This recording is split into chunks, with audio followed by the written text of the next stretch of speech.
Did you know that Sports Hub STL is presented by DraftKings?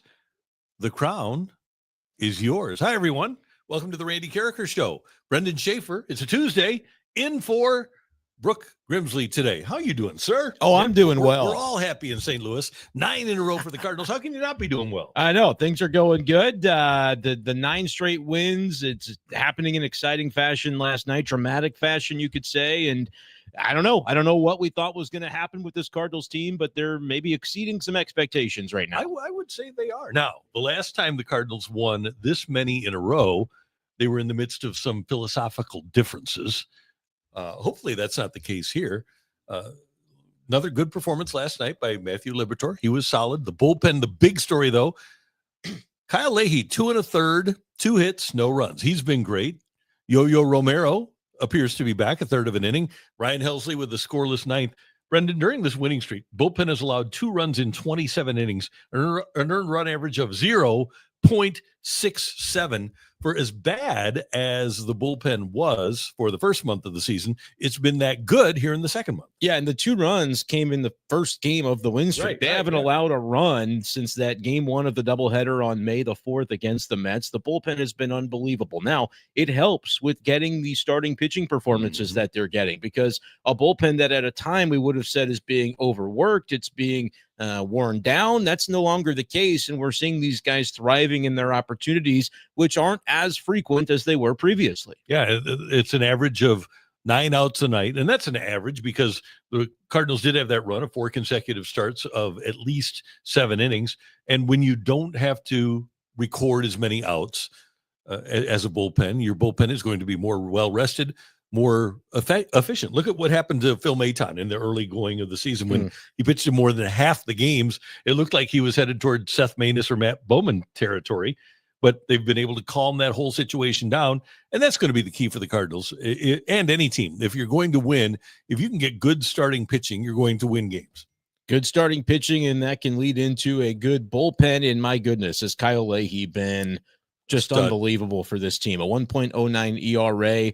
Last night, very interesting usage, right? He comes in the 6th. He rescues that situation after, some defensive mishaps. Libby could have gotten out of it, but he didn't, and so Leahy comes in. Then he gets the 7th, which involved the strikeout looking of Bryce Harper, of all people. And then he comes in for the 8th. They started to square him up a little bit by the end, Randy, but that is a rarity to see in today's game. He's pitching in 3 separate innings and giving the Cardinals a ton of quality in the middle. And you know what's interesting about him?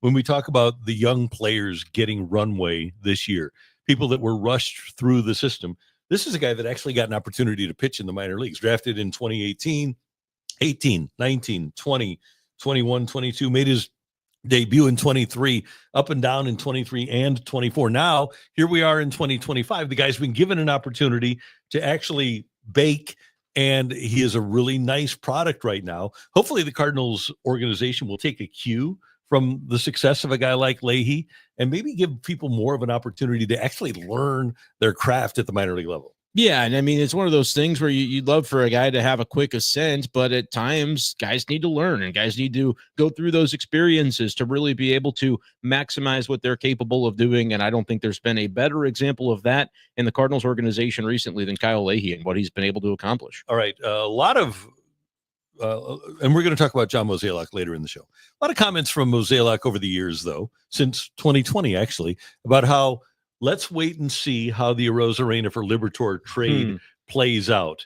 If you look at this year, Arozarena is not having the best year in Seattle. Obviously, he was traded by Tampa Bay to Seattle last year, did not have a good year last year. It looks like those guys are on different trajectories. It looks like Matthew Liberatore is on an upward trajectory, and maybe Randy Arozarena is on a downward trajectory. And it was always the case that Liberatore would tell you, I'm my own career. What that guy does is not related to me. But in the minds of the fan base and the public, it was always going to be that these two guys were tied together. And maybe the worst thing that could have happened for Libby was the immediate success that Arozarena had when going to Tampa. He becomes a face of the game, and in the moments that he did in 2020. And for Libby, it's like, okay, he was a guy drafted out of high school. He's still making his way, still baking, as you use the term with Kyle Leahy.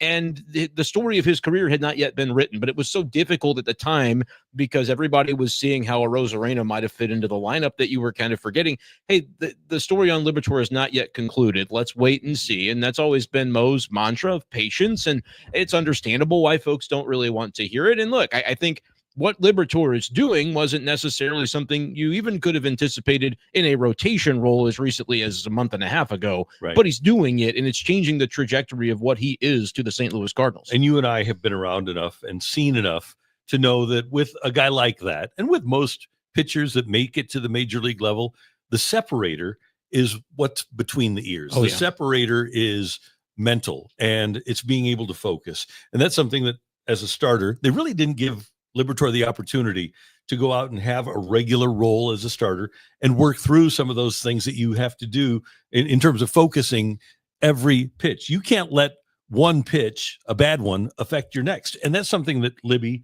has done until the last month or so. Yeah, and he's talked a lot about the journaling and the different like mental prep that goes into the between days of his starts, so that by the time his start day arrives, it's already second nature to him to be able to go through those motions and have that attack-oriented mentality and know how important it is to get ahead in counts and not get behind 1-0, 2-1. Those sorts of things it's the work that maybe he didn't really even understand himself what it entailed, and to put all of that in when he was 22, 23, 24. But now at age, what is he, 25 years old, you're seeing that evolution from Matthew Liberatore. And it's interesting because at the age of 25, and we don't know how everything is going to shake out. Hunter Green just got hurt, and we don't know how the injury is going to affect his future. But right now in 2025, with Hunter Green on the shelf, the two best pitchers in the National League that are 25 or younger are Paul Skeens and Matthew Liberatore. How about that? Yeah. So he's reached, and nationally he probably hasn't reached this level, but here, because we pay attention to him every day, he's reached a level where he's a top 15 starter in the league. And I think that doesn't just apply to this season. I don't think it's even a hot take anymore to say that Matthew Liberatore is the most significant pitching piece in this organization. I'm counting prospects. I'm counting everybody. When you think about contract status and what he's giving you on the field at the major league level, this is a guy you'll have team control over through 2029 because he's been up and down so many years. He's got all of that control remaining. He's a fixture when you look at the future of the St. Louis Cardinals, and you can just go ahead and pencil him in. Now, I understand it's been 6 weeks, and so you may want to pump the brakes on that a little bit, but it really feels like the evolution that he has endured and gone through, it's something that can be sticky for him in the way that he approaches it. Okay, now to bullpen. And we mentioned last night, great performance by Leahy, great performance by Romero, great performance by Helsley. I understand that you have a new name for your favorite relief pitcher. Well, in terms of Kyle Leahy, it's Kyle Everydayhy. That's my number. Oh, that's a good one. That's my number one when it comes to him. We tried out Kyle Dealhy last night and did not get. Yeah, how do you feel about that? We didn't get positive reception from the comments. The problem is this: I don't want to change it from Everydayhy, but when the starters are going 7 and 9. He doesn't get used every day the way that he had been. He could be, though, and would be capable of it. So all he said last night, look, he's not been used every day lately. Let's throw him for 3 separate innings and see where that gets us. And it mostly worked out for the Cardinals. So I'm sticking with Everydayhy. Let me know in the comments if you think that's kosher, but I'm going to use it either way. I like that, and I like you thinking outside the box. Matthew Rocchio, not Matthew Liberatore. Matthew Rocchio has a tendency to he's a late bloomer too. Matthew Rocchio, late bloomer in his career. Still a long way to go, but I have high hopes for his future. When I come up with high quality, funny, pithy nicknames for Cardinal players or other athletes, Matthew has a tendency to summarily shoot them down immediately. Wow, that's ridiculous. I thought I was very supportive of a lot of Nadub. I like Nadub. Nathan Walker. I like Nadub. Is Nadub. Okay, sure. Yeah. Yep. Okay. Are you I didn't shoot it down. I just nodded along. See, there's a little tact you can have. The Kingsville Cannon. I don't know who that's about, but that's pretty good. Other people didn't like Kingsville Cannon. I love Kingsville. Who's that? Who's Kingsville Cannon? Mason Blaze Wynn from Kingsville, Texas. Because he's from Kingsville, Texas. Good arm. It's a good one. Kingsville Cannon. I loved that one. Thank you. Some of your other ones have been risky. And those are the ones that I say maybe we just shouldn't. You know what? Maybe we shouldn't do that. You miss 100% of the shots you don't take, I think you have to put pucks on net to be able to get the good ones to come. Another way to look at it, though, you will never get canceled for not saying something. Oh, do you recall a risky one or a name? Just give me the guy, and I can give you the name. That's a I'm good old. question. I'll risk being canceled. It's a fun No, game I to don't. play. I don't remember one off the top of my head. I just feel Okay. like with how often you parse around death and other. Oh yeah, that. Other You gotta put shots on net. You just have you to, you know. fair point. Thank you, Brendan. We got some other spillover from last night. It was an incredible post game with Ethan and Brendan. 9 in a We row. had fun, yeah. So Jay Reinegade said, Shafe, to your question last night, when do we need to think about transitioning to making a run versus giving runway? I don't think they need to change anything. Stay the course, and if they win, great. I want to get Randy's thoughts on that because I think this is a popular topic right now, Randy, with Cardinals fans of, well, this was supposed to be transition, developmental year, but they're winning. How do you parse those two things out? When we ask this question, I'm curious, when you view it as transition, developmental, that's the priority. What are we actually talking about? Who are the players in your mind that you say these are the guys with the runway that it may run counter to winning games right now if we keep running those guys out there? The face of that, obviously, Gorman and Walker. Sure. And right now, with Herrera getting the lion's share of the time at DH, it's basically Jordan Walker. Everybody else that's on the runway that you were concerned about, Lars Zupar hasn't gotten hurt yet. Victor Scott has taken off. Mason Wynn, is he going to be able to do it for a second consecutive year? Yes. And then the catchers. You kind of figured out that Pajes is the catcher and Herrera isn't. So I would say that Liberatore and Walker are the right now, and Gorman is the face of it. He'll get opportunities. And I just think if I'm the Cardinals and I'm thinking about this at the trade deadline, here's what I'm wondering.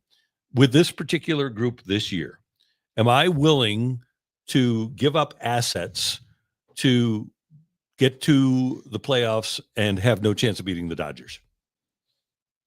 Right. You're buying, basically selling pieces that could be part of your future, ostensibly, and doing it for maybe a short-term gain in a year where it looks like that NLCS is already kind of penciled in, if it's Dodgers Mets or if it's Dodgers Phillies. But I mean, I see your point, but like the Dodgers are going to be this good for a while. You know what I mean? Like if you use that as your impediment, I don't know if you're ever going to find a reason to try to win, but I would agree I don't think you can buy short-term expiring contracts as a result of that. And my thought process is, okay, we talked about Liberatore being a future guy, Palante, as well as Michaelis has pitched and as well as Andre Palante has pitched lately.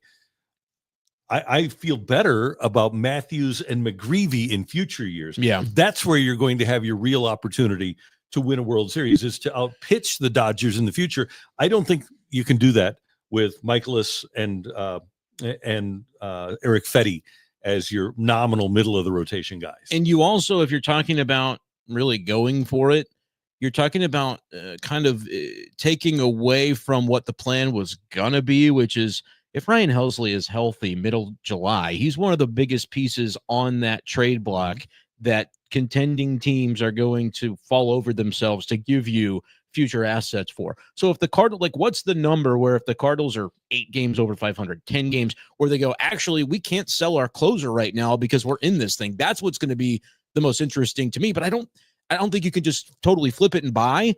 My question would be, is there a realm in which they could do multiple things at once and have a legitimately bold deadline where you say, look, we're up, we're in a chance in this Central, but there's never going to be a better time to move a Ryan Helsley for legitimate pieces. We don't think we're going to sign him, so that's the way we're going to go with this. But you find other ways to maybe supplement your club so that you still give it a chance. I don't know if that's a thing. 1985, the Cardinals brought up Todd Worrell at the end of August. He was their closer in September in the postseason.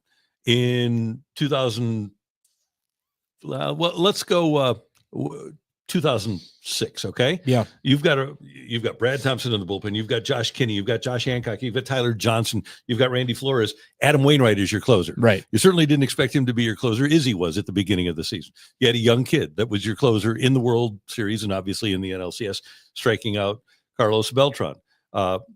2011, Jason Mott wasn't supposed to be your closer. Fernando Salas had 24 saves. I was going to say, your saves leader, fun trivia, Fernando Salas that season. Right. Who would have known? But at the end of the year, it winds up being Jason Mott. And then Mujica had 37 saves in 2013 when they went to the World Series. Rosie was their closer at the end. I just think it's such a fungible position, and you can find closers. You can make closers. I would not be completely averse to getting really good value for Helsley at the deadline because of what I've seen from Graceffo and the Cardinals have a lot of guys with stuff, Tekoa Roby being another one, that I think could be a young pitcher that could wind up being a closer. You could throw Kyle Leahy in the 8th and 9th of every playoff game, and you'll be just fine. Yeah. That's tough, though, because we all like Ryan Helsley. I think the business side of it is what can't get lost. We're not talking about trading Helsley because there's no faith in this guy. I think it's absolutely a business conversation. Yeah. But you mentioned it. You're not going to sell pieces. Like, you're not selling from your McGreevy, Matthews. You're not selling from that contingent to get something short term. But is there a Colby Rasmus trade to be made at some point where you're taking the guy? Maybe it's one of those guys whose runway has run out, and you say there's a way to maybe make this team better and also kick the can down the road on what it looks like down the line. I don't know what that deal looks like today. I'm just wondering aloud, if this season continues the way it's going right now, this Cardinals team is in the mix. There's an opportunity for John Mozeliak to say, screw it. I'm going to be bold on my way out and make some deals that I've maybe been hesitant to make in the past, because what do I have to lose right now? And I think the fan base would actually get behind that too. You get to July 31st and you decide that Walker isn't going to be a guy for you, and you can go out and get a couple of young pitchers from the Dodgers for him. Let him turn into a superstar there, because it's not going to happen here, and try to get a couple of young pitchers. Yeah, or there's a name. It's not, I don't think it's realistic, but there's a gentleman struggling with the Chicago White Sox who needs to be rescued, and he plays outfield, and he's leading the American League in stolen bases. Luis Robert is hitting like 186 for them, and I don't think it's realistic because he's making money. He's got an option for next year that's expensive. But if you want to talk about, a guy that okay, if this is the way that the Cardinals are 12 games above 500, and somebody's going to be trading for that player, hoping for a rebound. Pop him into right field, and pop him right in there, and go, hey, now look at your lineup with him batting second, and suddenly everything falls down a little bit. I don't even know if I've got the stomach for that. I want so badly to see Jordan Walker do the types of things he's doing in the field and bring that to the plate. I mean, his confidence last night to get that ball at the very end in a clutch spot to avoid Bryce Harper facing a Helsley who needed that confidence boost.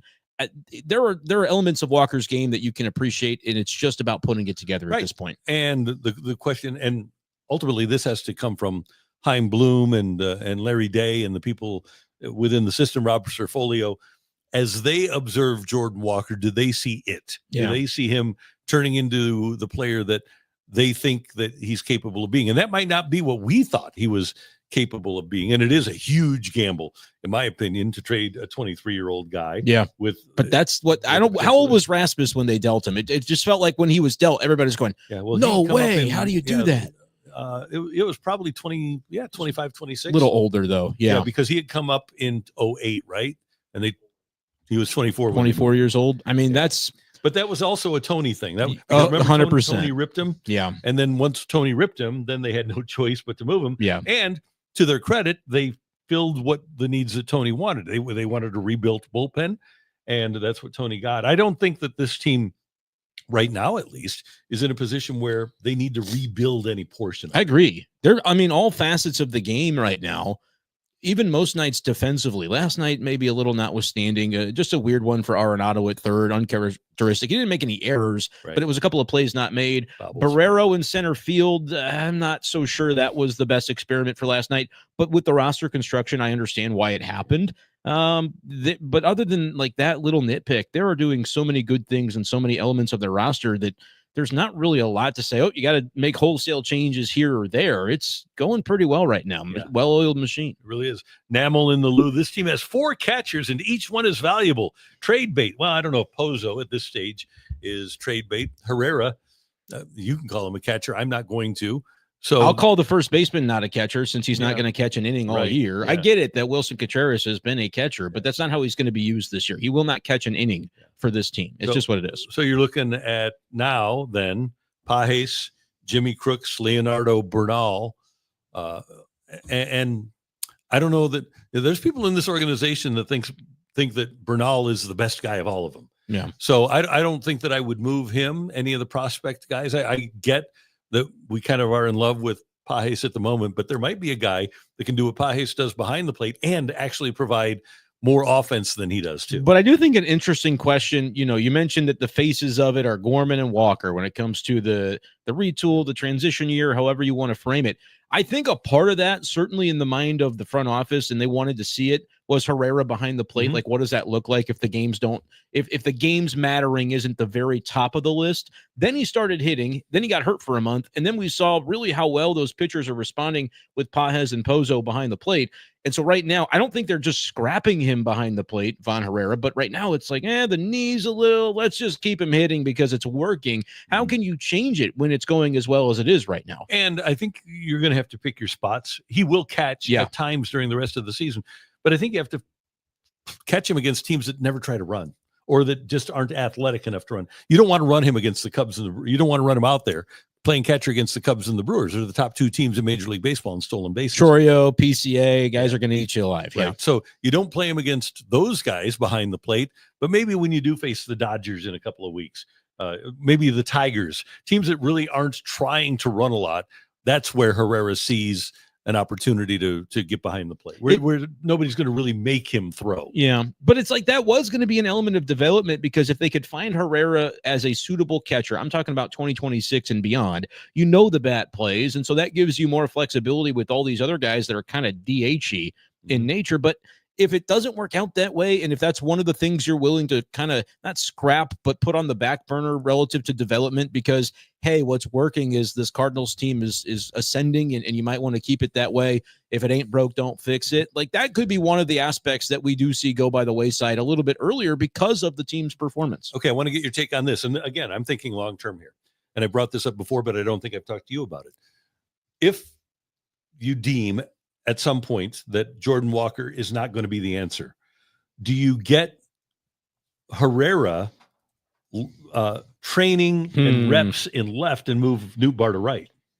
And then that takes care of one of your DHs, and you can actually play a DH in that spot. Yeah, I mean, I think if it were a case, and I don't necessarily envision the Cardinals are going to move Walker in July, but like if that happened, I'm talking big picture down the road. No, I know. I just think it would take something like what initially got Walker to move to the outfield, which was Harrison Bader being traded, and you go, okay, there's the spot for this kid to come up.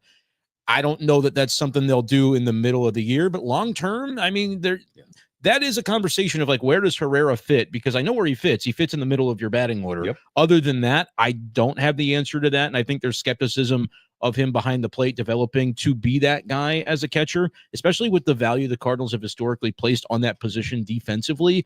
It's just hard to envision, even though the pieces and parts are going to change in the front office, it's hard to really envision them kind of getting rid of that as a priority. And it seems like Ollie has kind of settled in here with a lineup. We know what the infield is going to be. We know what the outfield is going to be. We know who's going to be behind the plate. So that leaves the DH spot where if you have Herrera and Bernie has a video up about how he'd like to have Herrera be the everyday designated hitter, that leaves Burleson and Burleson and Gorman on the outside looking in terms of trying to get at bats. Yeah, it's exactly what we saw at the beginning of the year when Arenado stayed. That was like, okay, there goes a spot for Gorman. He's got to be part of the DH contingent. Donnie's playing every day, but if Donnie shifts to left, that maybe is another way to get Gorman in there. But they did not DH Herrera before his injury. I know it was only a couple of weeks, but that never happened once. And the bat was getting to where they were going to have to start considering it right before his injury. So then he comes back and he's DHing every day. I thought, he's going to DH against lefties. Luke and Baker, sorry, it wasn't panning out. That's going to be a spot. But even against righties, if he's not going to catch, you still have to have him in the lineup. And so that's why you're seeing him just serve as the DH right now. And that does impact those guys, Burleson and Gorman. And I don't know what the solution to that is other than wait around to see if somebody else gets hurt. Yep. We get a comment on the chat from Treehouse Ant, who says, yes, Herrera to first when Contreras retires. Well, number one, Contreras. Happy birthday, Wilson. Thanks for watching. Happy we know birthday. There's rain in Philly, 33 years old today. And he's still under contract for 2 more years. So I'm thinking that Wilson Contreras, during his time here, will probably be the Cardinal first baseman. I think there are options to utilize the bat of Ivan Herrera. I don't think at the moment first base is one of those. And Wilson Contreras is still the best hitter on this team. Yep. I understand that it's, maybe not the role that we thought he'd be in. When you take out his first couple of weeks, his numbers have been just bonkers so far this season. I think he's still going to be that guy, and I think he can be that guy at age 34, age 35. So it's not fitting exactly the way you thought. You got a lot of guys who can rake, and they're not catching right now, and so you have to figure all of that out. And it's why we're asking these creative questions and solutions. But I'm not really looking imminently at Wilson Contreras' Cardinal career coming to an end right now, because he is performing as somebody that, look, if this Cardinals team is going to end up in a 85+ win total this year, he's going to be a big reason for it. We should note, by the way, that the Cardinals were at 1.2-12 on the road. Now they've won 6 of their last 7. There it is. Away from Busch Stadium. Yep.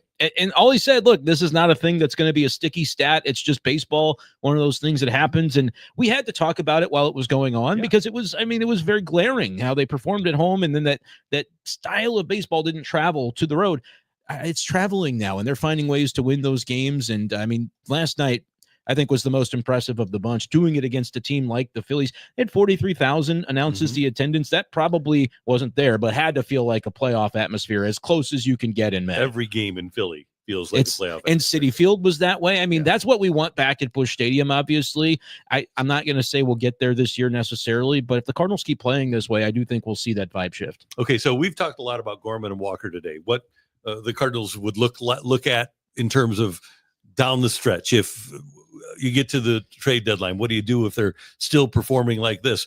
Nolan Gorman, we just mentioned that maybe he's on the outside looking in terms of at-bats. Katie Wu with Bernie on the Cards Territory podcast talked about this very subject and about how the Cardinals will handle Gorman and Walker, because everybody else around them is performing well.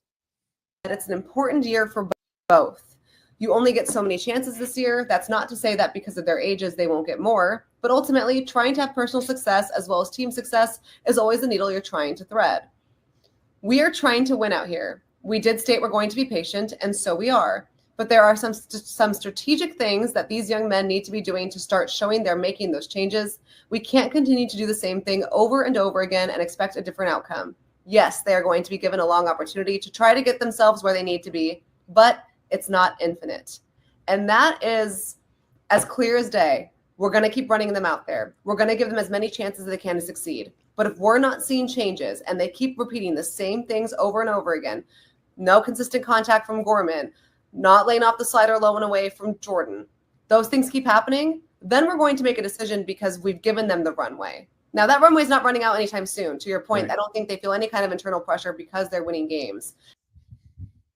So we don't know how long the runway is. I think it's notable, though, that the way the Cardinals have spoken and acted lately, it appears they're comfortable with the progress that Jordan Walker is making, despite the fact that he's hitting 180. I agree with that. But it doesn't appear as if they are happy with the progress of Nolan Gorman. I think that's fair. I think part of it is tough, too, though, because when guys like Herrera emerge and they're vying for the same spots in the order, because it all has a trickle down. Gorman's going to DH. Well, if Herrera's DHing, he can't.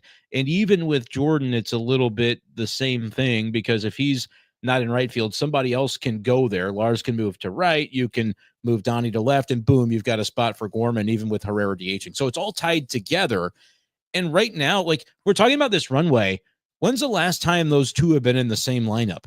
It hasn't happened very much recently because of the Herrera emergence. And, Burleson's still on this team and started to show better, and we haven't been able to see him as often in the lineup. So there's a lot of a squeeze. I know that, like, the comments from the team are, this runway is, I think it's already changed in that they're not both playing in the lineup at the same time. It's almost an every other type of discussion, and part of that's intentional because they've been working with Jordan Walker behind the scenes to get him in a comfortable place. But I would agree with you. I think with Jordan, there's at least the defense you can lean on and say there's a sign that he's in a good place mentally. He's able to, kind of make the improvements there. I don't know how long that lasts. There was a strikeout last night that was that exact pitch, slider low and away, and it wasn't even a ball. Like, it's not like he chased it. He just isn't.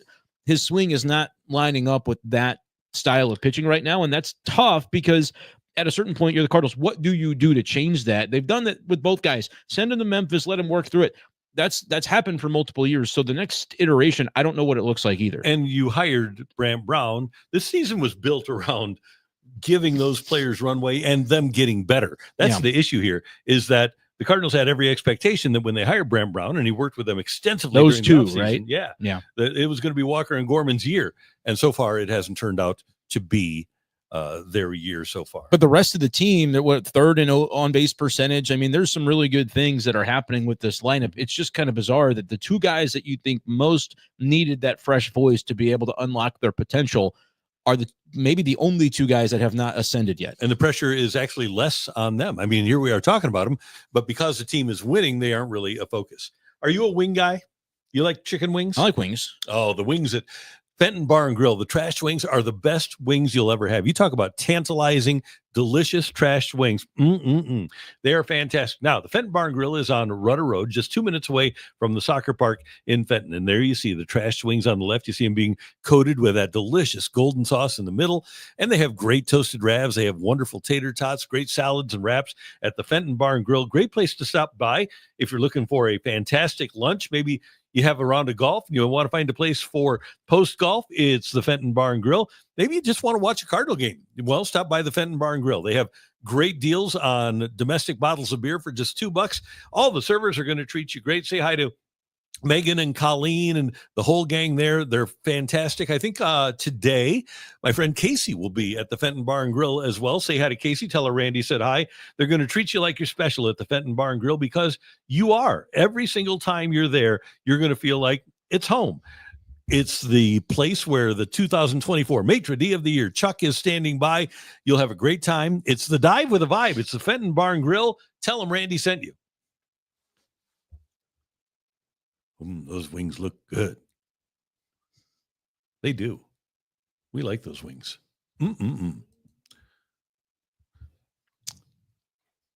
There we go.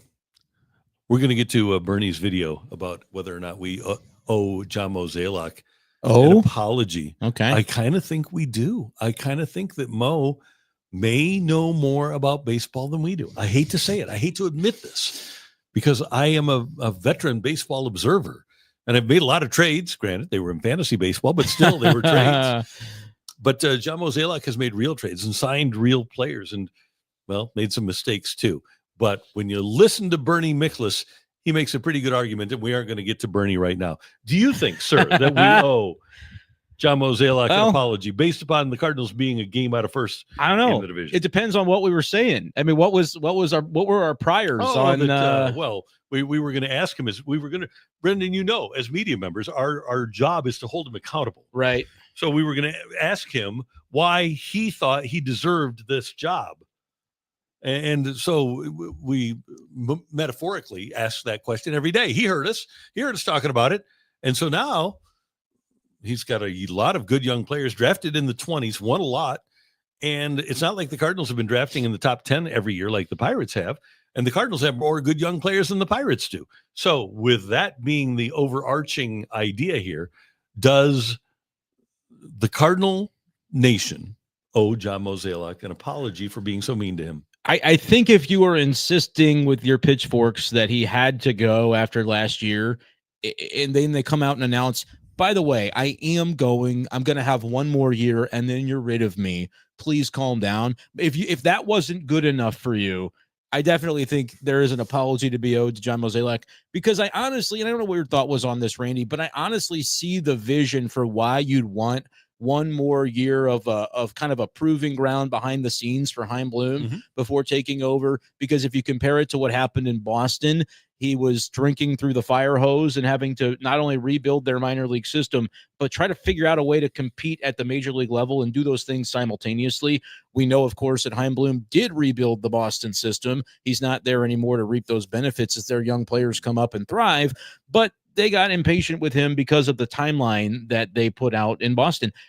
I think it makes a lot of sense to have John Mozeliak finish out what he started, because he's built up such equity with the good years. I know they haven't been as recent, but there was a lot of those. And look, I think there are times certainly where John Mozeliak has not been bold enough, has not made some of the moves that would have made the most sense. Oftentimes ownership is also a part of that conversation where there are limitations on Mo.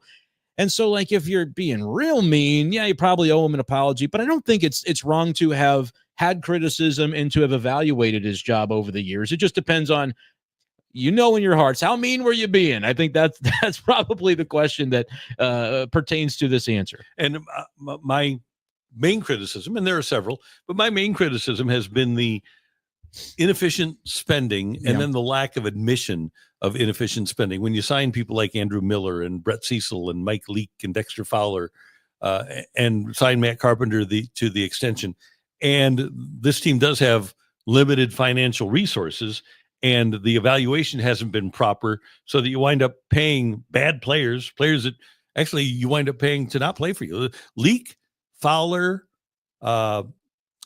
Cecil, Peralta, all of those guys wound up getting paid by the Cardinals, and they weren't playing for them anymore. Greg Holland, I mean, that was a bad sign. There have been a lot of those where I just feel like his track record in that mid-tier of free agents where you're not going up here because there's some limitations from ownership and it doesn't, but you have a need to fill.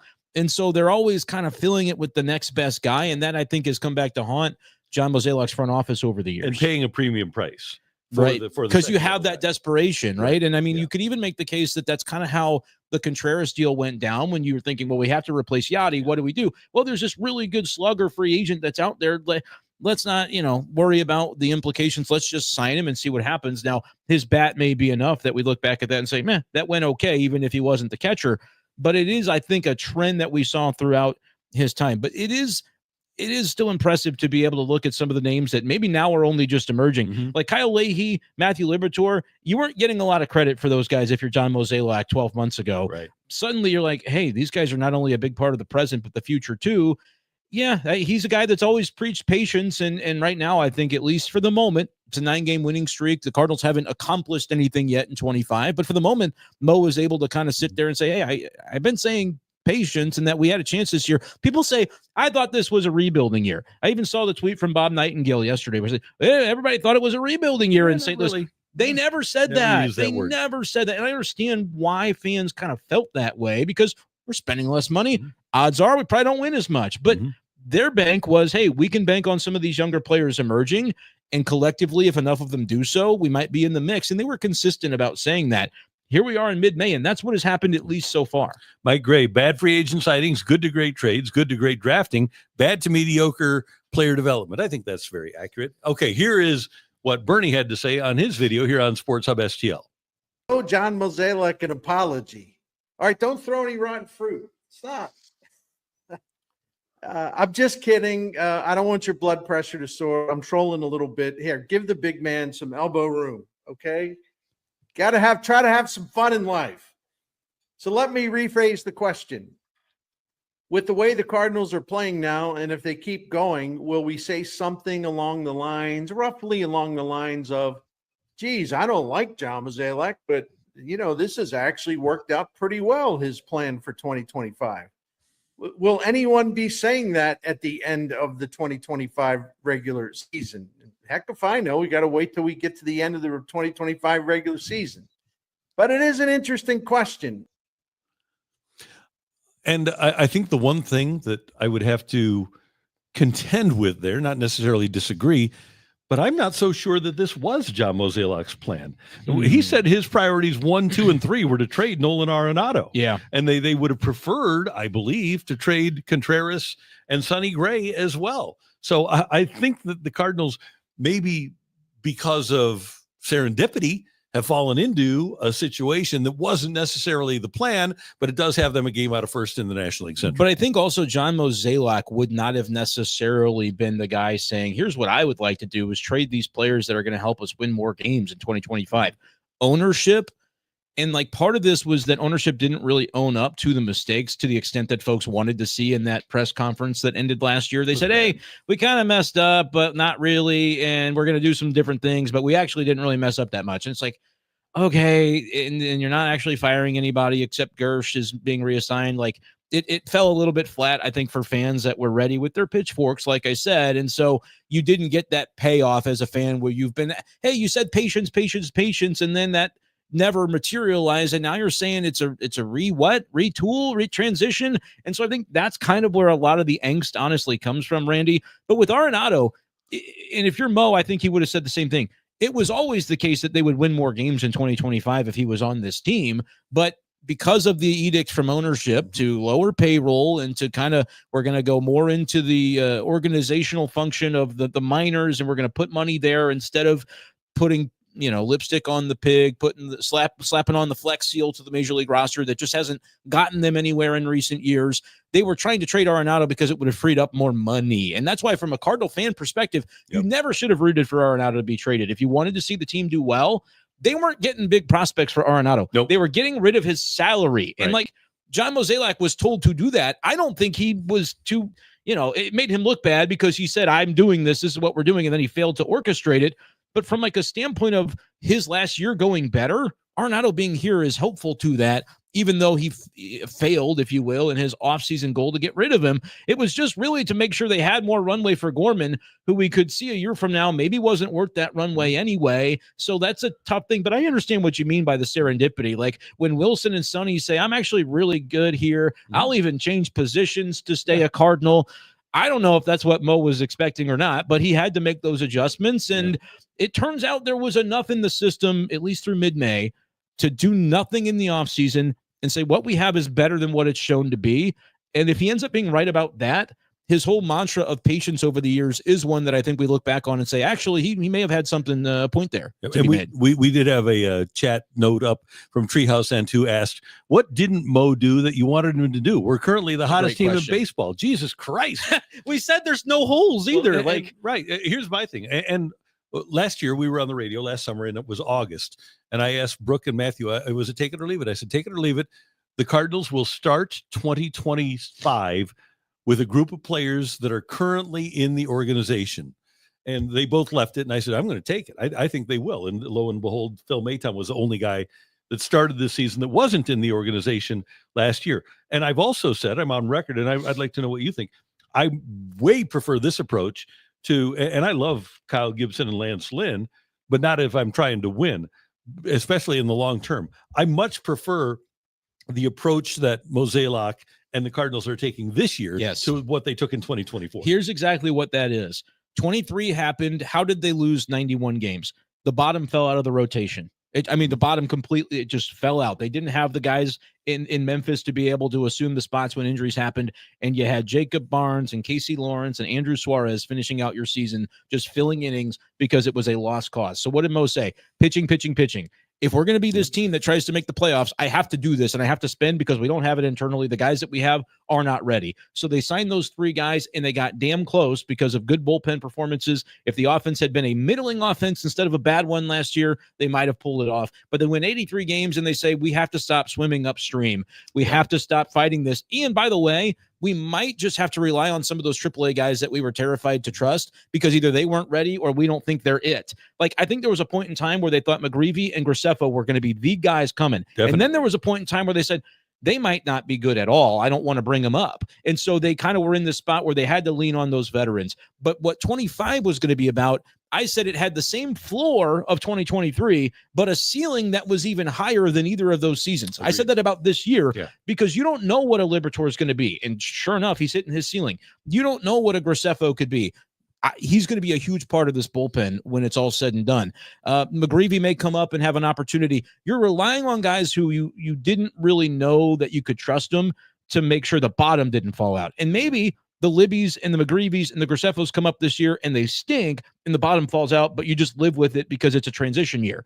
If all those guys are hitting on their cylinders, though, this is a season that was always designed to have a higher ceiling than if you had run it back with Kyle Gibson and Lance Lynn. There was talent there that needed to turn into baseball players, and the talent is still there. And a lot of those guys Liberatore has turned into a baseball player. We've seen McGreevy enough. I think that he's a baseball player. And then you look at the position guys, talent is finally blossoming into position players for a guy like Victor Scott and Lou Barr staying healthy and things like that. I want to get to this one other one. There's multiple texts here about Nolan Arenado. This from Yo Mama. Arenado will be easier to move at the deadline with most of this year off the books by then, and knowing who is headed to the postseason and who isn't. I'm not convinced of that, Brendan, for a couple of reasons. Number one, I don't know that Nolan Arenado really wants to go, especially during the season. And the other question I would have for another franchise is, okay, you get him for this stretch run. And yeah, you're 100% right that the money coming off the books this year will be mostly spent by the Cardinals. But next year, he'll be playing at age 35. Next April, he turns 35. So you would have him for his age 35 and 36 seasons. And next year, I believe all the Colorado money is off the book. So he makes he would make $22 million that you'd have to pay him next year, and then $15 million in 27. I don't even know if at that price, if for what, 22, 20, 37 over 2, I don't know if any team other than the Dodgers would want to pay a guy for his age 35 and 36 seasons. I don't know. You have to believe a decline would be coming, but he's kind of having a resurgent year. It's going to matter what those numbers look like in July. I actually think prior to last night, this is one of the better defensive seasons we've seen from Arenado in St. Louis. I mean, he's been really sharp before last night's game. So that aspect, I think, can remain to be a strong suit for the next few years. Offensively, what are you getting? Are you getting a 750 OPS, or can he be a guy who ascends back to an 800 OPS? And I don't think he's MVP caliber like he was in 2022 when the OPS was 890. But like, what is he? I think will matter in that. But also, Randy, like if it's July 23rd and you see a 790 OPS and good defense, and you're a team that's like, we want to win the World Series this year, I think there could be a number of teams on that list, especially if the Red Sox can't figure out first base. They could rearrange some things to bring in Arenado as well. It's just going to depend on team needs, because that list had 5 teams and he took one of them off by saying no thanks. So it is still limited. His performance will dictate a lot of that, though, in my opinion. By the way, last year we talked about the decline because he only had 16 homers.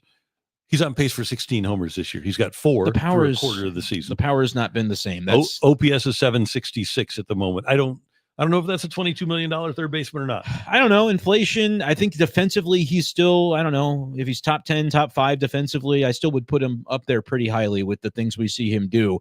But I think there's a big difference between 766 and the 719 OPS he had last year. And he's way better this year, no doubt. And the league continues to be beaten by good pitching. His OPS plus right now is 115. That implies he's 15% above league average. That's, man, for those teams that are thinking, hey, we're a piece away, or maybe we're not a piece away, but we don't want the other guys that are a piece away to get him, $15 million a year. Cardinals maybe pay it down a little bit. Yeah, Cardinals pay what, 5, 7? They were going to pay a lot more than that, by the way, with the Astros trade. Right. And it was going to be $15 million, right? They were going to bring him down to 45. I think it was going to be $5 million a year. Yeah. And so like that's a number that maybe changes. And if the desperation is there for one of those teams, you could actually get a piece for Arenado. Will he want to go, though? Because that's still his decision. And I think that depends on what the Cardinals record is. Like if this pace keeps going and they're suddenly 12 games over, all the guy wants to do is win. So I don't think there's an aspect of, now, if there's like a contract part of it, does he want another contract? I don't know if that's really realistic, but those are sort of the things that I would be thinking of on his behalf when it comes to July, where his headspace would be. And does he want to take his family to New York if the Yankees would be interested? The Dodgers are having still all kinds of problems at third base. So it's obviously, at the end of the day, it's going to depend on the team. Yeah. Hey, we've got a great event coming up June 1st at Hot Shots in St. Charles. Sports Hub STL postgame shows, of course, are brought to you by Hot Shots, and they invite you to come out to their St. Charles location on Sunday, June 1st to celebrate Hot Shots' 35th anniversary. The fun starts at noon with a parking lot party featuring the Clydesdales. Prizes are going to be given away all day. There's a darts tournament at noon, a cornhole tournament at 2, and then a chance to win Hot Shots tacos for a year. All you have to do there is win the Hot Shots taco eating contest. Plus, Rizzuto and Ray from 105.7 The Point are going to be there. You can get pictures taken with the Clydesdales. You're going to have celebrity bartenders from St. Louis City SC. You can meet Louie and Bushwhacker. Prizes all day. Congratulations to Hot Shots on 35 years. Hot Shots, St. Louis home for all the games, all the time since 1990. Find yours at hotshotsnet.com.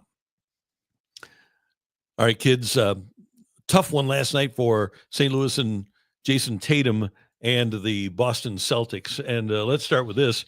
I did not project. I knew the Knicks were good. Jalen Brunson's playing at an all-world level right now. He's clutch.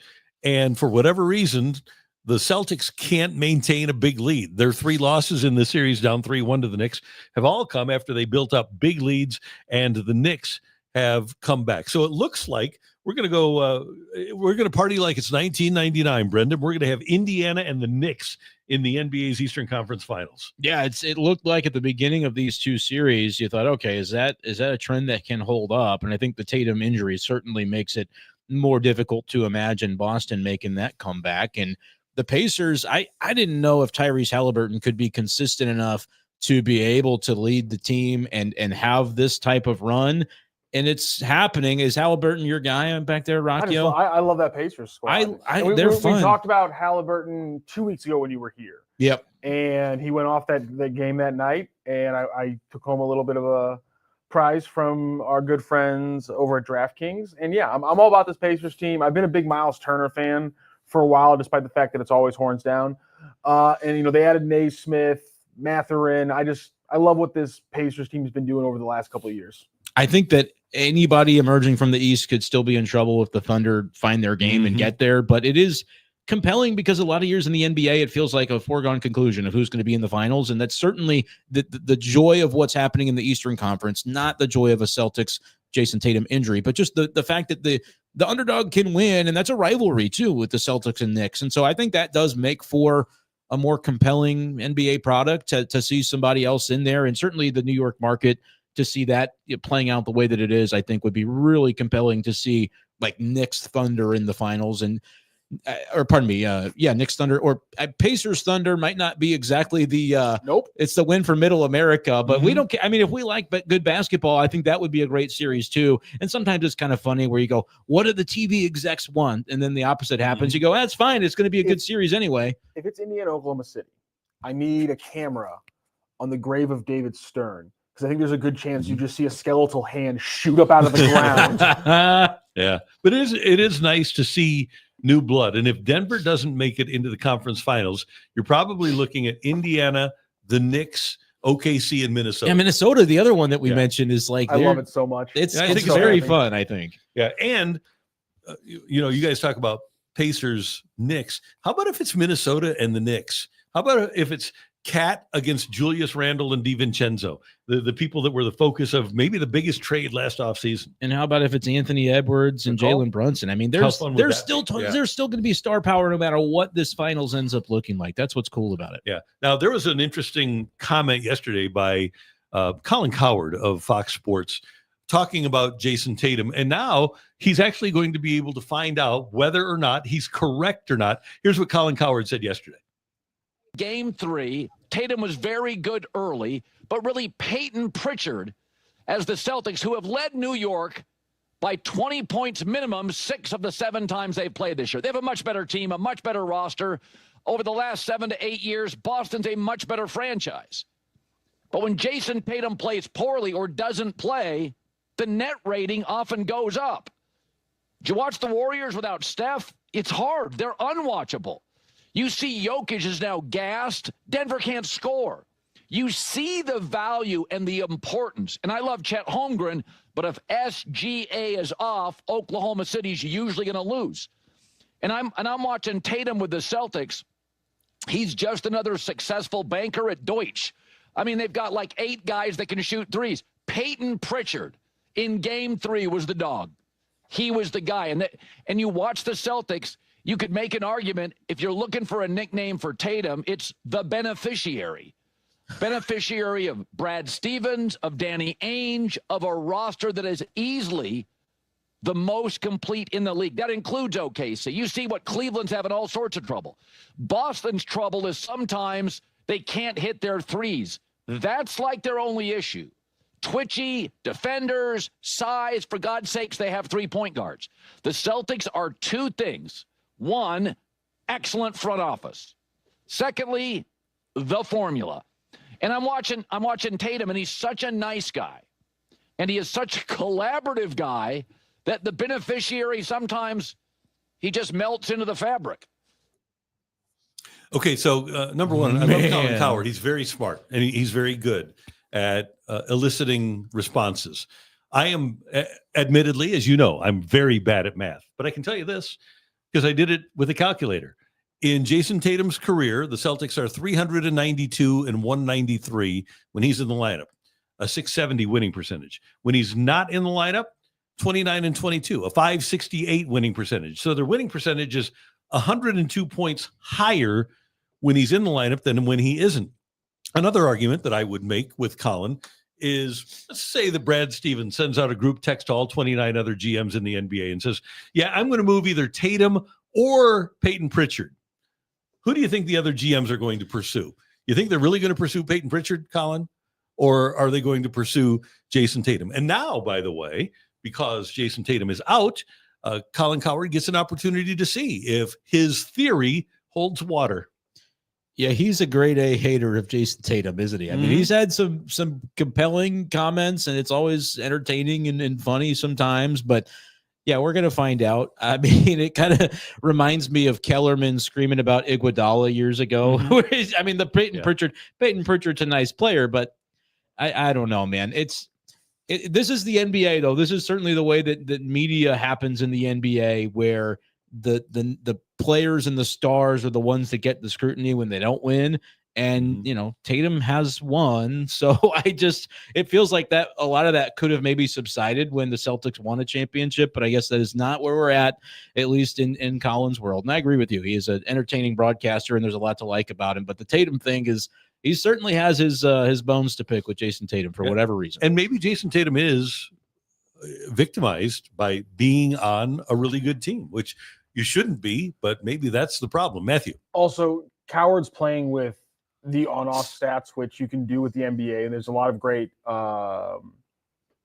references that you can use. And essentially, there's these databases where you can look at all the minutes that the Celtics have with him on the floor versus off the floor, the offensive, the defensive rating, the net rating, and so on and so forth. The problem is that both with players who play a lot of minutes and dominate games and players who come in and play a very short minute with very specialized roles, you can really lie with these numbers. I'm not saying the numbers are not true. It's just that when you look at the lineups where Tatum's in and they're struggling, it's like, is it Tatum's fault or is Tatum covering for Luke Cornett's defense? Or is it Tatum's fault or is Tatum and everyone else covering for that Kristaps Porzingis moves like a tree? Like those, if you look at their playoff numbers, those are two of the worst lineups right now for the Celtics in the playoffs. They're starting Tatum's on the floor, Jalen Brunson's on the floor, not Brunson, sorry. Jalen Brown's on the floor, Horford's on the floor, and then Porzingis is maybe the fifth, or Cornett's the fifth instead of Pritchard. And I just think he's taking numbers that aren't incorrect and he's interpreting them in a very manipulative way. I don't disagree at all. Okay, want to get to a couple of things on the Mavericks. Number one, you mentioned Jalen Brunson. Let's start with this. Do you guys think in 5 years that the Mavericks will hate trading Luka more or losing Jalen Brunson more? Luka. Oh, man. I think it's going to be Luka because Luka took him to a finals. Yep. Luka took you to a finals. But what if Brunson takes the Knicks to a championship? Brunson's not doing it in the way that Luka took. He's just hitting clutch shots. He's hitting clutch shots and playing defense. Luka put a team on his back last year. The Knicks have built a pretty damn solid roster overall. I just think it's a completely different level to how much Luka can lead a team versus Brunson. In my opinion, didn't they have Kyrie? Wasn't he? And didn't they have two solid big men on that Mavericks team that went to the finals? They had Kyrie, and they had a couple solid big men. But I wouldn't say that they were anything to the overall roster. Karl Anthony Towns, Josh Hart, just the overall roster that they put together in the Knicks. I think the Knicks roster overall is better than the Mavericks roster was last year. And I simply think that Luka's ability as a 6-7 point guard to uncork a triple-double with 30 points, just his ceiling's a little bit higher than Brunson's. And also the draft capital to get Luka. Although you got more for him than letting Brunson just walk away, though. You know what else you got? That's a good point. You got the number one pick last night. There you go. That's courtesy of the NBA, because that I got my tinfoil hat on a little bit with that. I mean, that I know the statistics and it's possible. Brandon, if you're calling for fraud, that means you're calling for a firm in New York, Ernst & Young. You're not saying they're being fraudulent. The Twitter nerds who came out yesterday and was like, all you people who are making these conspiracy theories, what you're saying is that a financial institution might be corrupt. Yeah. I'm sorry. This is post 2008 America. I don't think there's a lot of people that are taking that long to make that leap. Okay, so didn't one of those similar kind of firms mess up the Oscars one time too? Like, you had the wrong movie win. Like, how are you getting the other 29 NBA owners to buy in for this, though? That's the issue. they're not buying in. They just don't get a say, and they have to think that it's not what it is. Then why have the Knicks been bad for such a long time? Well, they don't use it every time, Randy. If they did, it would be pretty obvious. Okay, well, Frozen why have envelope. the Knicks not won a championship since 1973? You can put them in position, but at the end of Why the have day, they they've not got been to to get the it done. finals since 1999? I don't think Randy years. believes I'm that this with- was rigged like I'm I with do. Randy. I don't think the lottery's rigged. The bigger thing is when trades like the Pau Gasol trade happened to LA. Like those are the alarm bells we got to ring. I think the real question now, because Nico's big thing about trading Luka and was defense wins championships, and we have a window right now to win. Does Cooper Flagg add to that window, or does trading the number 1 overall pick for Giannis Antetokounmpo do that more? If that's an option, I think you probably have to. I think you trade for him, but I don't know. I saw he wants to go to a place with no state income tax, but there's other teams in that state that you could also go to. I hear if you. you're Milwaukee, how many other teams are going to put together a better deal than Cooper Flagg? I agree. No, I don't. If that's interesting to the Mavericks, or if I don't know what their answer is going to be. Cooper Flagg could be him. Like, we expect that he's going to be a very good player. The extent to which he is transcendent, I guess, is the decision you have to make there. Do Mavs fans trust Nico to make that decision? That's the thing. Like, he's the last guy you want to be in the position that he's in. They've got a lot of other nice pieces on that team, by the way. We mentioned that they have AD, obviously. They have Lively and Gafford. They have Klay Thompson, who's not going to play every minute. He's going to be another guy who had, by the way, an Achilles injury. They've got a lot of nice elements that I think Cooper Flagg would be a really good addition for. I don't know if I would trade Cooper Flagg, who's going to be 19 next year, for a 31-year-old to be Giannis. And you're paying him, top market dollar to stay on your team, whereas Flagg, I mean, he'll get money, but it's a different conversation with the guy just coming into the league. Yeah, and as an ownership, you realize that your fan base loved Luka, and he loved Dallas. So if you can get Flagg and he can be there for 18 years or whatever, that's what you want. Yeah, you want to have a guy that is iconic like Dirk. They've never really replaced. Well, they did replace Dirk, and then they traded him. Yeah, except they didn't. Dirk played a little bit of defense. And Dirk stayed in good shape too. But otherwise, Luka, he was good for him. I just can't believe that. I mean, what was their percentage? Like 1.2, 1.8%. It's pretty crazy. Third year in a row, the worst record gets the 5th pick. Is the lottery almost too, like you said, like those? I know why the lottery was instilled, but teams still tank. And it doesn't really even been working for pay him. off because of the percent. You get like a 14% chance. Well, that's why it's we not have enough. lottery. Yeah, no, I get it, but it's interesting that teams are still basically going, nah, we'll still be terrible. It's fine. Or they just that inept. I don't know what, chicken or the egg. I think the Bulls were at 1.8 also. It was identical. The Bulls, because they won one game, a pick did not convey, and they are picking where they are now because of it. Because they won one more game than they should have, which is so they would have been in the Dallas spot. Yes. You're saying. So here's an interesting thing, by the way, about the teams that had the lowest chance to win the lottery that did. Okay, 1993 Magic, market in the 30s. Yeah, okay. At that point. 2014 Cavaliers, right around St. Louis. That was though a brand new team, and people's theory is always that there was a lot of incentive for the NBA to make Orlando work with Shaq and Penny. Okay. I'm just saying the theory's out there. Okay, that's a great theory. Again, how did you get the other owners to buy in? Why did the Cavaliers in 2014 get the Kyrie pick? Because, you can't. They got the Kyrie pick, and then they get the Anthony Bennett pick. Yep, it's insane. Not great. The 2008 Bulls. Okay, we get that. That was the that was Rose, right? That was a Chicago kid. There's a lot to look at, folks. 2011 Cavaliers. So that was right after the decision. Yeah, was that Kyrie? I think so.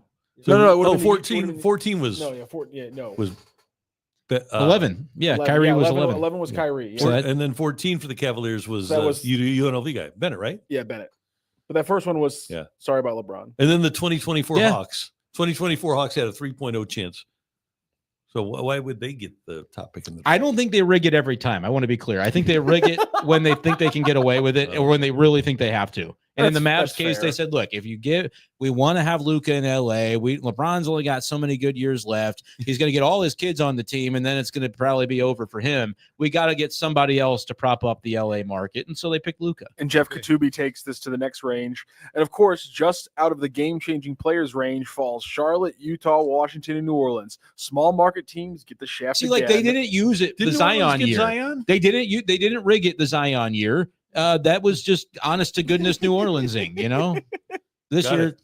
People are mad that because Washington, really for the last 20 years, has the sat Wizards. in that weird bubble that you don't want to be in, where they're the 8 or 7 seed, and so they never get good draft picks, but they never actually are able to develop people past that point.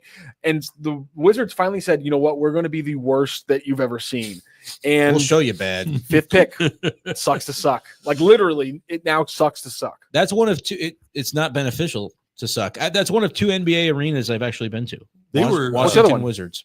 Mavs. I went to a Mavs game once. Oh. Got a Luka jersey. How were those two experiences? The Washington one was random. I was driving back from New Jersey, and I was like, "Oh, I could just bump down and see an NBA game for like $12 because Wizards." Mhm. And then the Mavs one was good. I had a buddy that worked for the team, and so I was able to get like a Luka shirt, and it was kind of cool. Did it throw you off the music being played throughout the entire game? I had never. Yeah, it actually. It really throws did, you off because doesn't it? I come from baseball. I come from college basketball. Hockey. I come from like hockey bleeds in a little bit sometimes. A little bit. Basketball is like, this is a completely different thing in the NBA. Yes, it actually, Crazy.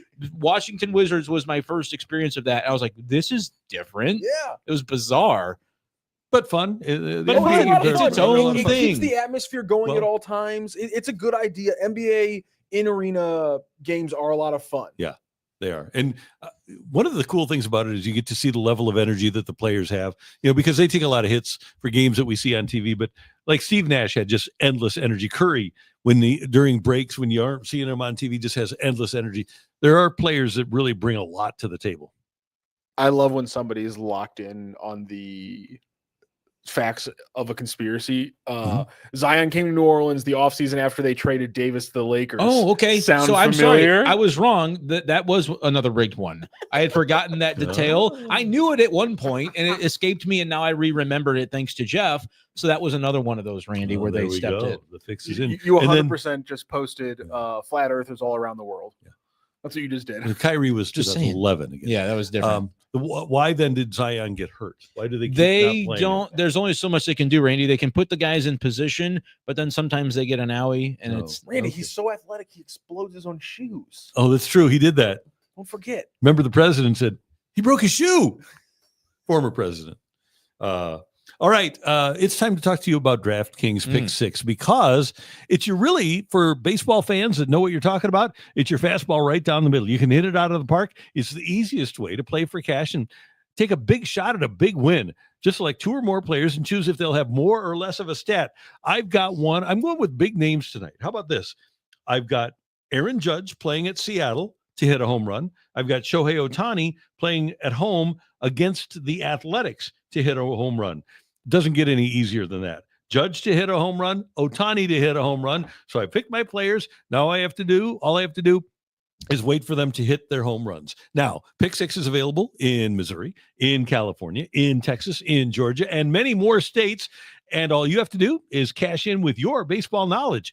If you use that promo code right there, STL Sports, you get $50 in Pick 6 credits instantly on just a $5 entry. That is pretty awesome. It is DraftKings. The crown is yours. Gambling problem? Call 1-800-GAMBLER. Help is available for problem gambling. Call 888-789-7777 or visit ccpg.org in Connecticut. Must be 18 and over. Age and eligibility restrictions vary by jurisdiction. Pick 6 not available everywhere, including New York and Ontario. Void where prohibited. 1 per new customer. Bonus awarded as non-withdrawable Pick 6 credits that expire in 14 days. Limited time offer. See terms at pick6.draftkings.com/promos. Okay, time for the fun portion of the program. Bill Belichick and Jordan Hudson. Okay, so Pablo Torre has been following this story relentlessly. Oh, yeah. And Although he's I been can't believe awesome. we're not just saving this for Brooke. She's going to be so mad at us. Yeah, that's She's okay gonna though. be so mad. But this is football. This is people's lives now, because Pablo Torre reporting that, quote, things have gotten so messy between Bill Belichick, Jordan Hudson, and UNC that there's a, quote, absolutely real chance, unquote, that Belichick is not the head coach at North Carolina by the time week 1 rolls around. Whew, man. So does Steve Belichick become the head coach? Was that And the plan all along? Does Steve Belichick, who's like 38, have like a 68-year-old girlfriend? You can't you have to do this like Randy, when you take out a king, you can't leave the son alive. It's you gotta take out the entire bloodline, or they will nip at your heels every step of the way. It's you gotta completely sever it from your program. The Belichick family has to be guillotined away from your program if you do not want Bill there. There can be nothing left. Michael Lombardi is gone then. You have to get rid of basically the whole staff. Yeah. So you have to bring in a whole new coaching staff in May, June, July. And he's still going to get paid, by the way. Yeah, $10 million a year for what, 5 years? What's he going to do? Fire me? Do it. Go ahead. Yeah. Pay me that buyout. I mean, I'm telling you, I agree with it, though. I said 3 weeks ago, I'm like, I don't think he coaches a game. I didn't have that reporting that Pablo Torre has. I don't really see him coaching a game. And I still believe that. And certainly the smoke. I don't know if it happens this month or in June. I don't see him making it to week 1. He's never going to coach a game for them. I'd be surprised if he did at this point. Okay, how about this then? And I'm just spitballing here. But how about if Coach Belichick never coaches a game for University of North Carolina? How about if their coach in 2025 is John Gruden? Okay, so they are paying Belichick a bunch of money to go away because it just didn't work out, and then they're going to bring in Gruden, who is kind of cut from the same NFL cloth. They're probably going to have to pay him a bunch of money. I don't know if the money is endless there for North Carolina to be able to do all these things. I don't know what the plan would be. Like, they're not this prominent football program before all of this. He was supposed to bring them, kind of out of the ashes and make them relevant.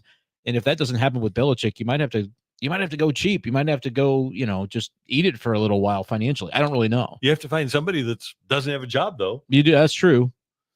So, Matthew, what do you think of my Gruden idea? Yeah, I think it makes sense. I think he clearly would love to get back into the coaching thing. Have we completely? I mean, we're just Gruden's good. I think that's what everybody has determined. Yeah. Okay. I just wanted to I hear you. sure. I hear you. The NFL won't agree with you. Okay, fair enough. It's a match made in heaven, I think, for Gruden and St. Louis. When you think about the NFL, doesn't like either of them. So it's kind of right. That's fair. So I don't know if UNC's response to controversy. That's my thing. Yeah. Potentially still lingering controversy nipping at their heels. Yeah. The response is to hire a guy you've never heard of to pay minimal ACC head coaching salary and just eat it for a while. This is 100% which former UNC Tar Heel has had success at the high school level over the last 5 years. Find him, call him, and make his dream come true. I could not agree more. Do. We've seen a lot of former athletes pop up as coaches lately. Mm-hmm. I think go find, Bruce Carter. What's Robert Quinn doing? Okay, I've got a play here for you. I've got a really good idea that I just thought of. If you're North Carolina, pick up your favorite UFL coaching staff. Oh, I got it. I know who their coach is. I found it. Julius Peppers. Oh, I was going to say. Go. I was going to say Jeff Saturday. Oh, what a great player. Apparently, I just Googled this. Holy crap, that's Is perfect. Carolina guy. I just Googled this. He's done this before. Yeah, he's literally done this before. I think Jeff Saturday is coaching week 1 for the UNC Tar Heels this year. Skip Holtz and his staff would be available with the Birmingham Stallions. Chris Boniol is a special teams coach. Huh, okay. Bill Johnson, defensive line coach, former NFL guy. Okay, so there's a play. Bob Stoops and his staff. Would Bob Stoops do North Carolina? I think you're paying him too much to do it. I think you go with the PR hire of a UNC guy. I like that idea. I don't know that they're paying a second guy if But they you have to. If you're getting rid of the whole staff, you have to bring in a staff. You do. Hey, Jeff Saturday, who are your teammates at UNC? I'm not saying they're going to win. I just think they would have to do something along those lines to be able to afford it. 2019, for a couple of years, apparently, Peppers was a special assistant for business operations with the Panthers. Okay. That's close enough. We got the itch. We're building a staff here. So, Jeff Saturday, Julius Peppers. There you go. Would you guys have ever dreamed that of all people, Bill Belichick's coaching career would end because of a 24-year-old woman? I would not have dreamed of it 8 months ago. I don't think I would have been able to predict that. No. Somebody, I can't remember who it was, made a comment just like, the best thing over the last month has to be a group chat of former Patriots players, because I can imagine the lectures they received, very similar to the ones we've heard that you tell about Dick Vermeil talking about, not going to the East Side and things like that. I imagine they got similar things about being caught by 21-year-olds after you've made a few million. And to see now it happened to him at 70 years old, I have to imagine there's former players just like this hypocritical SOB. Yeah. I hope that he does coach there. I hope this doesn't go off the rails and he winds up coaching at North Carolina. I'm intrigued to see how it all works out, but it is bananas. Who would have thought that Bill Belichick would become TMZ fodder? Yeah. And he is. No, he is. And I do think it's over. I hope I'm wrong, because I'd like to see how it would play out from a football standpoint. I don't think we're ever going to see it. And because of her, if he's not there, he will never get another sniff of another coaching job. At 73, 74 next year, I agree with that he'll too. Never get another sniff. Yeah. Did you guys see the extra little piece that Pablo threw on yesterday? Which is the ring camera stuff. No. So the ring camera footage of Belichick on the porch that we saw obviously is really odd. And apparently, as Pablo is reporting it, Bill Belichick's family is starting to ask the questions of how does the Daily Mail get access to ring camera footage from a private ring camera at one of Jordan Hudson's personal residence? How does the Daily Mail get that video? I think it's pretty clear how they got it. And Pablo is reporting that members of Belichick's family are now starting to legitimately worry about those kind of things, and about what other kinds of videos or things are out there that have been recorded in similar situations that he has no idea about.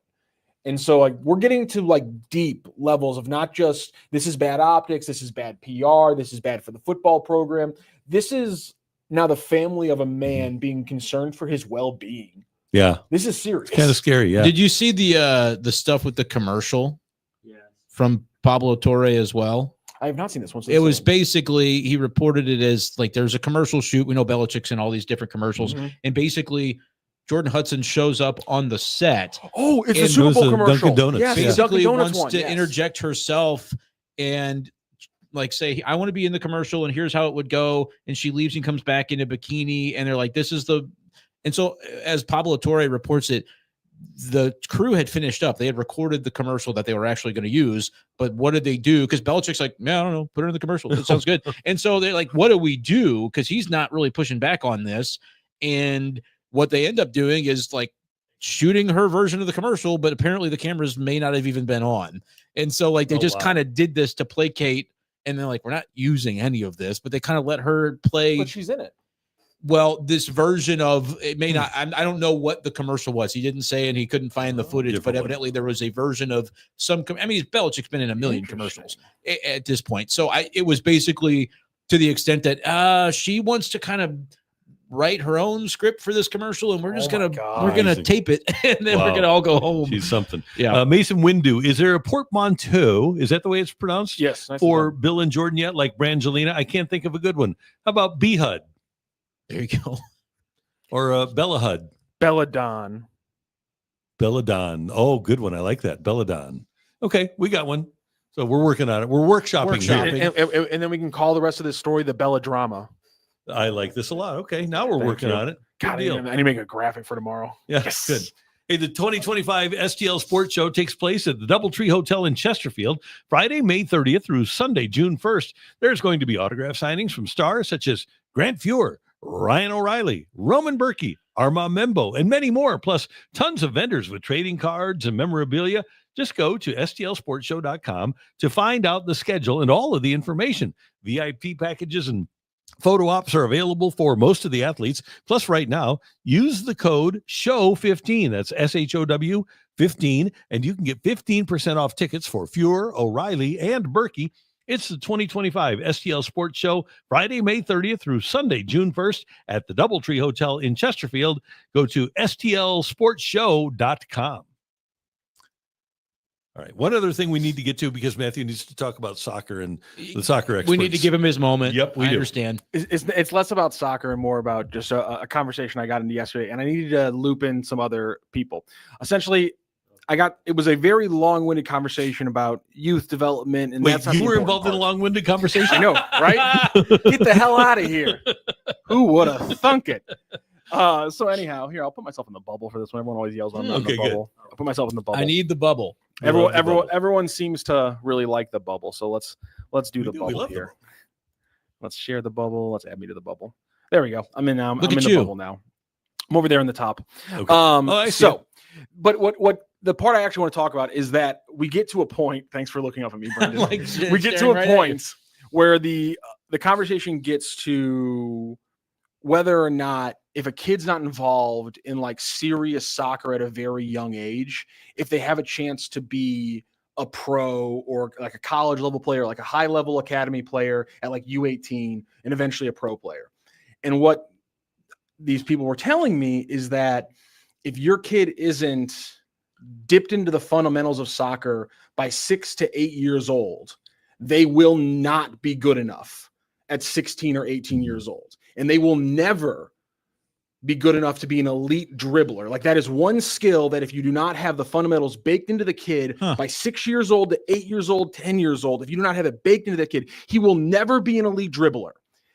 I simply think, with the thousands of stories from other sports, that this is a weird sample size, like a left-hand thing where all of a sudden people started all being left-handed when you started letting them be left-handed, because they're saying there's no examples of a kid getting involved in soccer at like 12 years old or 16 and becoming an elite dribbler. But there's plenty of examples of basketball players and football players. So essentially we got to the point where I was saying, are you telling me that basketball takes less skill than soccer? Are you telling me that hitting a curveball at the MLB level is a harder individual skill than being an elite dribbler in the game of soccer?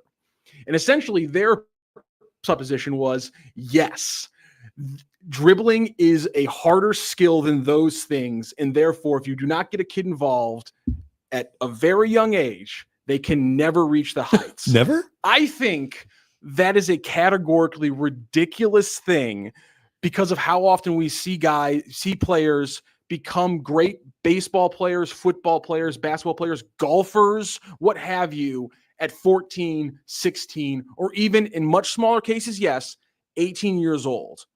And yet I'm being told that soccer is such a special sport that does not exist. I first of all, I don't know enough about soccer to be able to say that definitively, but I would doubt it, because I've just seen in other sports that are also difficult so many examples of people that did not play when they were 5 or 6 or 7 years old, or even into their teen years, and still succeeded. The Cardinals first round draft choice in 1998, JD Drew, never picked up a bat till he was 14. There are scouts still today that say that JD Drew was the best college player they ever saw, and he never picked up a bat till he was 14, started playing college baseball when he was 17. And I'm not trying to denigrate soccer, but like, I'm just saying that you can't tell me that dribbling is such a skill compared to hitting a curveball or just hitting a 98 mile per hour fastball that you can dial in the hitting, but you can never dial in dribbling at an elite level. And it's just, I just feel like I'm being sold like these youth teams by people by telling me if your 6-year-old isn't locked in, he'll never be able to be an academy player. That could be part of it. That I just feel like it's a sales pitch. I watched 6-year-olds, 5 and 6-year-olds play soccer because both my kids did. And each and every time there was a dominant 6-year-old, by the time they got to be like 12, that kid wasn't even close to the best player on the team anymore. And that's my thing is, listen, I'll give them credit. To their point, there are soccer and scouts in my mentions who are saying we don't have a single case of a kid starting to play at 12 years old and getting into academy. That's fine. I'm just saying is I have thousands of examples of other sports. I have just the fact that development is not linear. The best athletes at 8 are not the best athletes at 12, who are not the best athletes at 16. Like, that's just how sports work. People grow and develop at different levels. And when we get to let's turn two's point. So if a teenager falls in love with soccer and dreams of going pro, just tell them not to bother. Well, maybe that's why it's a self-fulfilling prophecy at a certain point, because if you're telling them not to bother, they probably won't bother. And so they're going to go play a sport where, they might be able to pick it up because they're naturally athletic and they've got good hand-eye coordination. That'd be the one difference, though, is there are people who are just naturally hand-eye coordination. You've got it. And this is not that. It's a different fluidity of motion, I guess. I'm just trying to play devil's advocate. I agree with that. But my point is that, there was one comment here, which I thought was funny. Soccer is foot dominant. Thanks for, I'm glad. No, but I think that's worth bringing up. Give me a similar US sports example. Are hand dominant. It's a more difficult game to become great at. If you miss the early engagement period, you almost have zero chance of playing pro unless you are a complete outlier. And listen, I think there's some truth within the statement. Yes, the fact that it's foot dominant is different. I think the statement that if you miss the early engagement period at the youngest ages, you have almost zero chance of playing pro. Compared to the other kids, I think that is a crazy statement. The first one's true, but I have people telling me that basketball takes less skill because you're dribbling with your hands. But at the same time, the defenders are also defending with their hands, so you have to be even better because it's easier to play defense in basketball. And maybe this is why 98% of all soccer players retire by 4th grade. Yes, basketball and football are far more about athleticism than pure skill like soccer. You don't have to get mad about it, though, Rock. I'm not mad. I get annoyed when people, in my opinion, argue from points of just feeling. And I just feel like this is a point of feeling. Like, our sport is special, and you can't learn it. And everyone I talk to, we all pretty much universally agree that hitting Major League Baseball pitching and being an NFL quarterback are two of the hardest things to do. And I've seen people, to JD Drew's point, learn how to do it at 14 and still be good. I have a question for you then. So these scouts, I presume, that are on your Twitter feed, they're American scouts, correct? Yes. So I wonder if this is part of the problem in getting athletes to be a part of U.S. soccer. Do we have a problem that the scouts have no interest in a player if he isn't playing before he's 10 years old?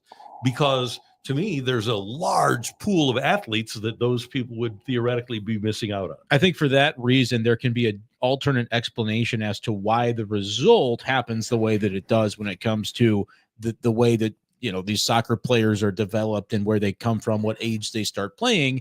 If the scouts and everybody involved says this is the way it has to be, well, it's not that difficult to imagine that they're probably not opening very many doors for kids who come from a different background and maybe picked up the game at a later point in time. So, yeah, I mean, you got to consider the source a little bit when you're having these conversations, is that the source is telling you this is the way we do things because we're the soccer people. So if they're the ones in the position to make those decisions, that's probably the outcome you get.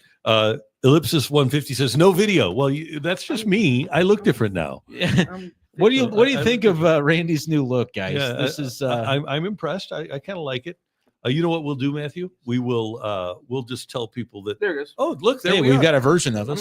I'm not sure why the camera just decided to stop working on us for some reason. We were still plugged in and everything. People could still hear us. But in live podcasting, I think you're right about the self-fulfilling prophecy aspect of it all. It was an interesting conversation to me because I was going up against a very different group who had a very hard opinion that I just kind of shocked me. But I kind of actually might disagree with what you're saying about the hardest thing to do in sports is hit a curveball, etc. The hardest thing might be scoring a goal in soccer because it hardly ever happens. Oh, Well done. They play these full Brenden. games and nobody Yeah. scores. I'm just saying. Brenden, Well done. you lowered your argument to make a joke. It's very funny, Have you known me to be any different? but it's true. No. Hey, speaking of great athletes, your St. Louis Battlehawks are going to be back home this weekend, and you need to be sure that you catch Battlehawks Hub Weekly, available on Sports Hub STL. Luke Slaybaugh and Judy Strotter bring it to you every week as they get you set for every Battlehawks week and after every Battlehawks game.